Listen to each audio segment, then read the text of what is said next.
नमस्कार। News state के digital platform पर आपका स्वागत है। मैं हूं आपके साथ में ऋतु तोमर। बीजेपी की लिस्ट आखिरकार सामने आ गई है काफी इंतजार के बाद में, क्योंकि ज्यादा वक्त अब नामांकन के लिए नहीं रह गया है। अब ऐसे में जो लिस्ट सामने आई है उसके बारे में तो हम चर्चा करेंगे ही, लेकिन इसके साथ ही अभी यहाँ पर जो बीजेपी की तरफ से लिस्ट जारी की गई है वो 9 की 9 सीटों पर नहीं बल्कि मात्र 7 सीटों के जो प्रत्याशी हैं उनकी घोषणा हुई है और 2 सीटें अभी भी बाकी हैं। सीसा मऊ की बात करें कि वहां पर उन्होंने प्रत्याशी की घोषणा नहीं की है।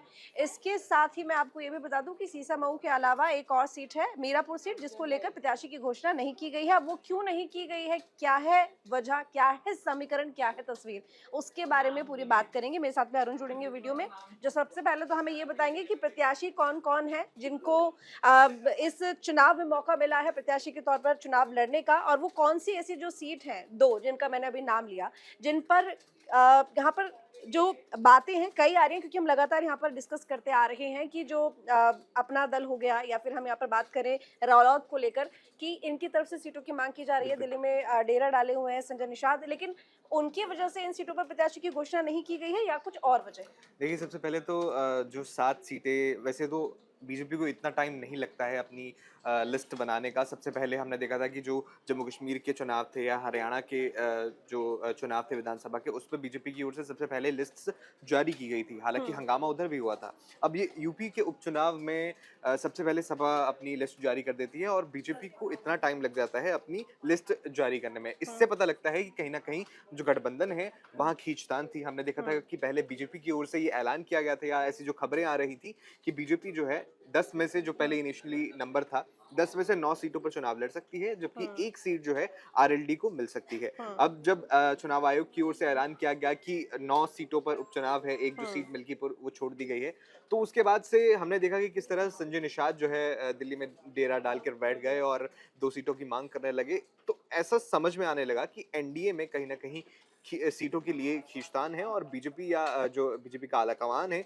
उसके लिए प्रत्याशी चूज़ करना और किन सीटों को अपने गठबंधन के दलों के लिए छोड़ा जाए, ये उनके लिए थोड़ी-सी मुश्किल की स्थिति बन चुकी है। फिलहाल आपने जैसे कि ज़िक्र किया, 7 सीटों पर जो है उम्मीदवारों का ऐलान कर दिया गया है। इसमें गाज़ियाबाद से संजीव शर्मा है, करहल से अनुजेश यादव को सीट दी गई है और खैर से सुरेंद्र दिलेर और फूलपुर से दीपक पटेल, कटहरी से धर्मराज निषाद को सीट दी जो है उम्मीदवार बनाया गया है। अब आपने 2 सीटों का ज़िक्र किया। देखिए, आरएलडी की ओर से और संजय निषाद की ओर से लगातार सीटों की माँग जो है की जा रही है। आरएलडी मीरापुर जो सीट है, वहाँ पर अपनी दावेदारी मजबूत मान रही है और मुझे लगता है कि कहीं न कहीं जो बीजेपी है, वो सीट आरएलडी की ओर उसको उसकी झोली में डालने के लिए मुझे लगता है कहीं न कहीं मान गई होगी। वहीं मुझे लगता है कि जो घटक दल एक और सीट पा सकता है, वो संजय निषाद या निषाद पार्टी है।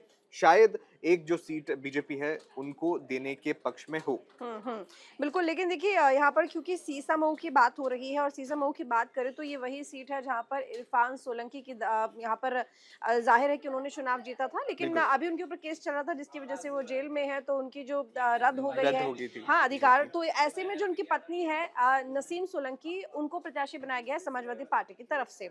अब उनके अपोजिट जो वहाँ पर प्रत्याशी को उतारा जाएगा वो उतना ही मजबूत होना चाहिए, क्योंकि जो समाजवादी पार्टी है वो पूरी कोशिश कर रही है कि कहीं ना कहीं इमोशनल कार्ड के तौर पर हम कह सकते हैं बिल्कुल। कि मुस्लिम होने की वजह से इरफान सोलंकी को फंसाया जा रहा है, हुँ। इसीलिए उन्हें जेल हुई जो है। कि अखिलेश यादव बिल्कुल, अपने बयानों में ये कई बार कह भी कि चुके हैं। इन जो हाँ। धर्म विशेष या जाति विशेष को टारगेट किया जा रहा है, लगातार उनका जो नैरेटिव है वो यही गढ़ने की हम्म। कोशिश कर रहे हैं, तो कहीं न कहीं ये उसका पार्ट हो सकता है जो उन्होंने सोलंकी की पत्नी को लेकर जो कार्ड खेला है। तो हम्म। कहीं न कहीं अखिलेश यादव का ये स्ट्रैटेजी रह सकती है, लेकिन बीजेपी के लिए ये अहम होगा कि एक विनेबल कैंडिडेट को वहाँ से उतारा हम्म। जाए और अगर वो कैंडिडेट गठबंधन दल से होता है तो कितने चांसेस हैं उसके जीतने के, ये पूरी बिल्कुल मंथन हुआ होगा, तभी तभी जो ये सीट है वो छोड़ी गई है। हाँ, तो बिल्कुल अब इस पर प्रत्याशी कौन होगा और किस तरह से क्या रह गया है, ये तो तस्वीर अभी बाहर नहीं आई है सीसा मऊ को लेकर। लेकिन वहीं जैसे कि मीरापुर सीट के लिए अरुण ने कहा है कि वो सीट यहाँ पर सीधा सीधा रालौत को दी जा सकती है, क्योंकि वो गढ़ है, मुजफ्फरनगर में है और जाहिर तौर पर जाट लैंड कहा जाता है। ऐसे में हम आरएलडी की बात करें तो जाटों के लिए खासकर वो काफ़ी ज़्यादा फेवरेज नेपोटिज्म वाली बात हो जाती है, पार्टी उसी के लिए कही जाती है, और इस बार तो हमने बड़ा फायदा हो सकता लोकसभा में है। भी जो देखा हमने कि आरएलडी का स्ट्राइक रेट अच्छा था, और ये पहले से ही जब उपचुनाव का ऐसे सुगबुगाहट थी कि कौन किसको सीट मिलेगी, तो कहीं हम्म। ना कहीं आरएलडी का नाम तो हमेशा से था ही हम्म। कि आरएलडी एक ना एक या दो सीटें ले ही जाएगी। हमने देखा किस तरह से प्रेशर पॉलिटिक्स का इस्तेमाल जो है जयंत की तरफ से किया गया।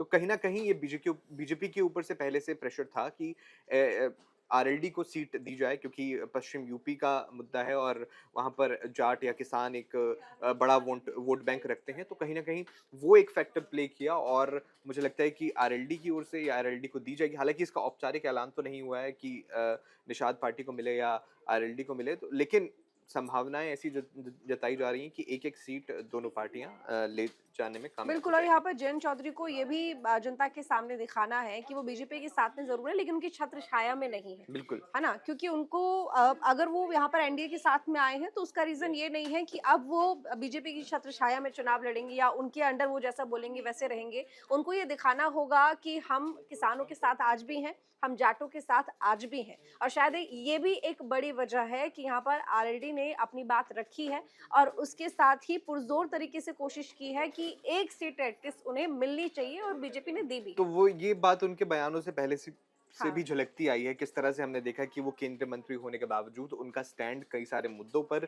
सरकार से अलग रहा है, गठबंधन से अलग रहा है। इस को जो है विपक्ष ने मुद्दा बनाने की भी जो है कोशिश की है कई बार, और कहीं ना कहीं जयंत चौधरी का स्वागत करने की वापस बहुत बैलेंस्ड उन्होंने बिल्कुल स्टेटमेंट्स दिए हमेशा से हैं, उनकी ना बैलेंस बीजेपी के स्टेटमेंट साथ रही में, है। ना बिल्कुल। उसके उनको बहुत ज्यादा अपोज उन्होंने किया है, लेकिन उन्होंने ये भी कोशिश नहीं की कि विपक्ष उसका फायदा उठा सके। ये तमाम बातें तो यहाँ पर हैं। बिल्कुल। बहरहाल 2 सीटें हैं, देखेंगे कि बीजेपी कब उन सीटों को लेकर अपनी तरफ से प्रत्याशी उतारती है, या फिर जिन पार्टीज को वो सीट दी जाती है वही उसकी घोषणा करेंगी। ये तो वक्त बताएगा, हालांकि ज्यादा टाइम अब नहीं है क्योंकि नामांकन की जो तारीख है वो आखिरी स्टेज पर है, ऐसे में उससे पहले इन्हें घोषणा करनी होगी। हमारे साथ में अब अरुण जी ने तो हमें काफी जानकारी दे दी है, पंकज जी जुड़ेंगे और पंकज जी से हम बात करेंगे कि आखिर किस तरीके से इन प्रत्याशियों को चुना गया है, कितने मजबूत हैं, और समाजवादी पार्टी के सामने अब बीजेपी के प्रत्याशियों की घोषणा के बाद में क्या स्थिति है, यानी कि इन चुनावों में कितनी मजबूत अब बीजेपी दिखाई दे रही है। देखिए, मैं अगर ये करूं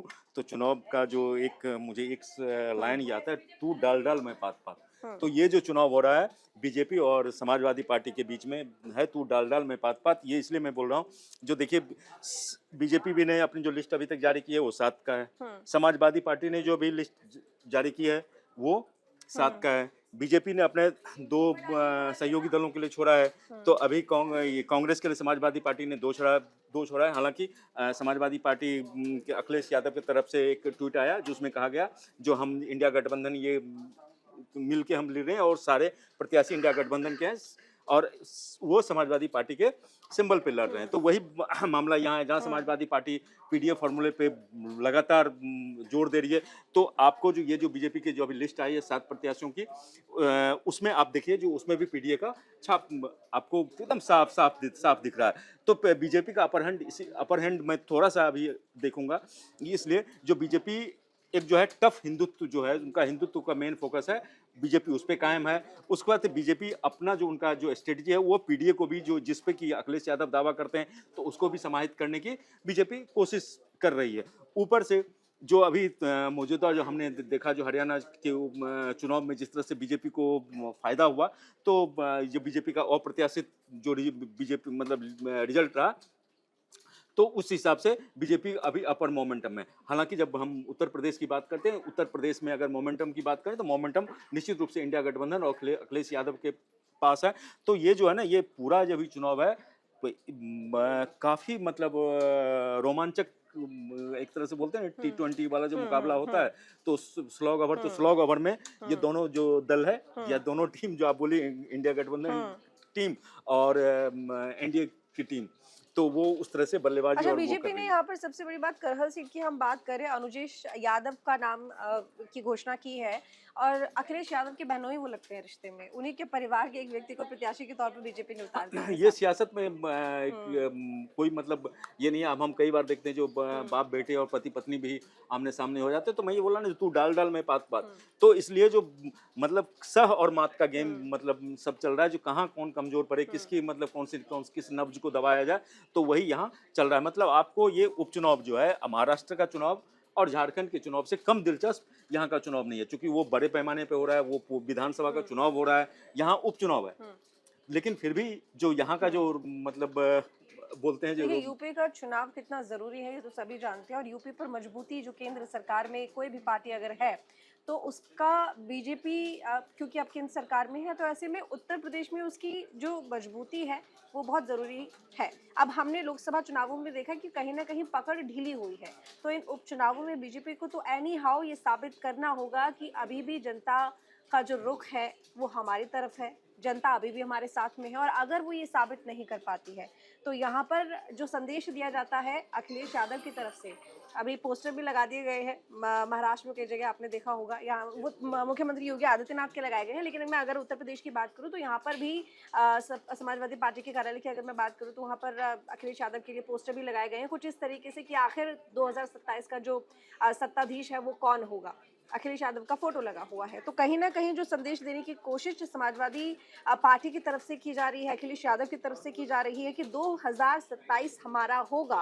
और अगर उपचुनावों का परिणाम उनके अनुरूप आता है तो ये बात का जो असर है वो जनता पर पॉजिटिव ही पड़ेगा, वो ये मान लेगी कि हाँ शायद आने वाले एक देखिए और देखिए हवा का असर पड़ता है। देखिए हवा का असर पड़ेगा, लेकिन हमें ये भी याद रखना चाहिए, जो वोटिंग से 24 घंटे पहले भी हवा का रुख बदलता है, तो ये तो अभी तो 1.5 से 2 साल का मतलब चुनाव में है, तो लेकिन मायने ये है जो अभी के जो मौजूदा हालात हैं, अभी के मौजूदा हालात में समाजवादी पार्टी जो लोकसभा चुनाव के दौरान उसको मोमेंटम मिला था उसको रिटेन करना चाहेगी। मतलब उनके पास जो एक कप जो है वो ट्रॉफी जो है, वो ट्रॉफी को समाजवादी पार्टी अपने पास रखना चाहिए, जबकि बीजेपी की एकदम कोशिश है, जी जान से कोशिश है।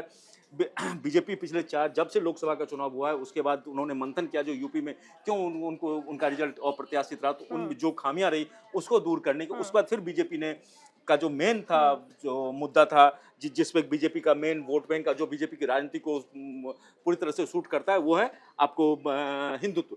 तो वो हिंदुत्व के मुद्दे पे लगातार बीजेपी एग्रेसिव है। आप देखिए जहां भी जो हो रहा है, उसके बाद से इस चुनाव के दौरान जो आपने जो पोस्टर की बात की, तो पोस्टर में ये दर्शाने का कोशिश किया गया है जो ये सीएम योगी जो है, जो इस सीएम योगी का सिर्फ यूपी में डिमांड नहीं है। देखिए इनकी लोकप्रियता, इनके काम, इनका ये जो है सो महाराष्ट्र और हरियाणा तक है। आप जैसे हरियाणा चुनाव की बात करें तो स्टार कैंपेनर था हरियाणा में, हर जगह सीएम योगी का डिमांड हो रहा था, और सीएम योगी वहाँ तो एक बात ये हो गई है कि हरियाणा में जब वो प्रचार प्रसार के लिए पहुंचे थे तो उन्होंने कहा था कि अगर आप बटेंगे तो कटेंगे, तो वो एक तो जीत और जीत से उस स्लोगन का जो कनेक्शन है उसको जोड़ते हुए उन्होंने हर जगह पोस्टर लगा दिए कि देखिए ये स्लोगन है जो हमारी जीत का प्रतीक है, महाराष्ट्र में भी यही होगा। महाराष्ट्र में भी होगा। देखिए उसका मतलब उसका मायने क्या है, आप अगर बटोगे तो कटोगे, उसका मायने आप देखिए जो पूरा एजेंडा जो है, देखिए ये इस लाइन में मतलब कई चीजें छुपी हो जो मैं ऑनलाइन का कैमरा मतलब मैं आप डिस्कस नहीं कर सकता, लेकिन सीएम योगी उस तरह का मैसेज, तो इसलिए मैंने बोला जो उनकी जो छवि, हिंदुत्व वाली जो छवि है, उस छवि को लगातार वो कोशिश कर रहे हैं उसको दिखाने का। जो मुझे लगता है या समाज बीजेपी को जो मैं जहाँ तक मैं बीजेपी की रणनीति को मैं समझ पाया हूँ उसके हिसाब से बीजेपी को ये लगता है जो लोकसभा चुनाव में उत्तर प्रदेश में अगर हमें कुछ लॉस हुआ या अप्रत्याशित रिजल्ट रहा जो हमारे अनुरूप नहीं रहा, कहाँ 72 में से 68 और 64 सीट 63 सीट हम लेके आते थे, उसमें हम सेकंड पार्टी हम बन गए, जबकि दावा ये किया था उत्तर प्रदेश में जो लॉ एंड ऑर्डर है या उत्तर प्रदेश में विकास की जो रफ्तार है, डबल इंजन की सरकार है, वो इतना बेहतर काम कर रही है। तो उनको लगा जो अगर इसमें हुआ, जब उन्होंने अपना इसका आकलन किया जो क्यों बीजेपी का उत्तर प्रदेश में इस तरह का ये रिजल्ट बीजेपी के अनुरूप नहीं रहा, तो फिर पार्टी ने जिन पॉइंट पे चर्चा की उसमें से एक ये था जो हमने विकास और अन्य मुद्दों पे ज्यादा चर्चा किया, हमने हिंदुत्व पे फोकस नहीं किया। तो बीजेपी का ये है जो हिंदुत्व पे फोकस करो, ये उनका जो सॉलिड जो वोट बैंक है उस वोट बैंक पे तो कंसोलिडेट करो, उसके बाद से जो अखिलेश यादव और इंडिया गठबंधन का जो वोट बैंक है उस वोट बैंक में आप कैसे सेंध अप लगा सकते हो।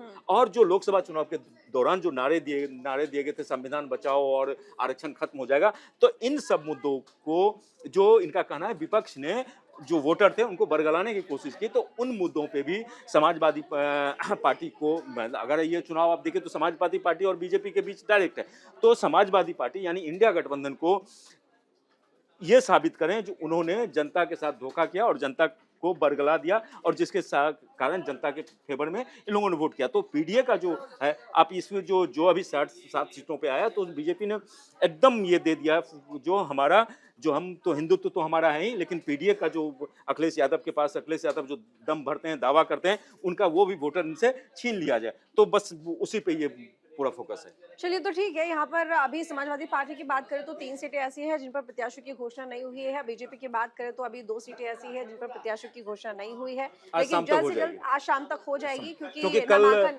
हाँ, लास्ट डेट है नामांकन की, और आज शाम तक वो नाम भी सामने आ जाएंगे। देखना होगा कि आखिर वो उनके जो सपोर्टिंग समर्थन में जो पार्टीज हैं उनके प्रत्याशियों की घोषणा होती है, या फिर बीजेपी खुद ही घोषणा करती है, समाजवादी पार्टी अपने प्रत्याशी की घोषणा खुद करती है। ये तो मुझे लगता है, मैं बस सिर्फ एक जोड़ूंगा, मुझे लगता है जो एक सीट जो है सो बीजेपी की तरफ से इनको आरएलडी को मिलेगा, क्योंकि जो निषाद पार्टी, संजय निषाद जो 2 सीट पे डिमांड करते हो, दोनों सीटों पे बीजेपी ने अपना प्रत्याशी उतार के एक साफ संदेश दे दिया, और अखिलेश यादव ने दे दिया। हाँ, तमाम सीटों पर वो खुद ही चुनाव लड़ेंगे, तो उनके प्रत्याशियों की भी घोषणा हो जाएगी। खैर, चुनाव में अब कौन जीतेगा ये तो वक्त बताएगा, क्योंकि ज्यादा वक्त अब नहीं बचा है। फिलहाल आपको जानकारी कैसी लगी कमेंट करके जरूर बताइएगा, लाइक कीजिएगा, शेयर कीजिएगा, फॉलो जरूर कीजिएगा। धन्यवाद। न्यूज नेशन अब व्हाट्सएप पर खबरों की ताजा अपडेट के लिए न्यूज नेशन के इस क्यूआर कोड को स्कैन करें